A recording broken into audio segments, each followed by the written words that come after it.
Aldo Piazza, già sindaco di Agrigento, vuole riscendere in campo. Ecco le motivazioni. Direttore, non sono io che voglio riscendere in campo, ma credo che sia stato fortemente sollecitato dai tanti agrigentini, da tanti amici, da coloro i quali sono in questo momento delusi dalla politica, delusi anche perché hanno avuto dei ruoli e quindi in qualche modo mi hanno spinto a fare questo passo avanti.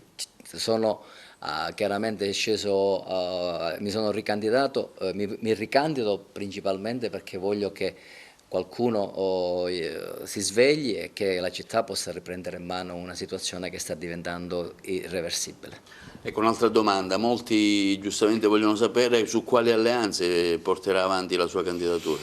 Ma guardi, intanto ho già due liste civiche e mi appresto anche con gli amici a farne anche una terza e poi vi è una seria e diciamo, proficua interlocuzione con il centrodestra.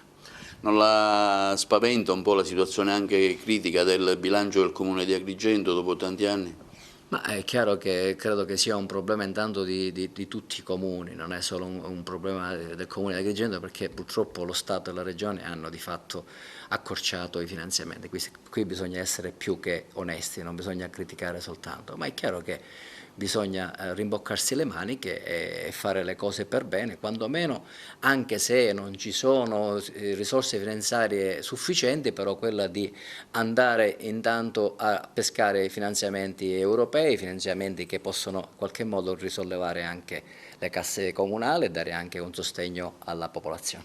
Ecco, nel programma che lei sta stilando, il primo punto che metterebbe per catturare il consenso degli agrigentini? Ma intanto la pulizia della città diciamo, quelli che sono i servizi essenziali, che possono essere anche quelli della cura dell'ambiente.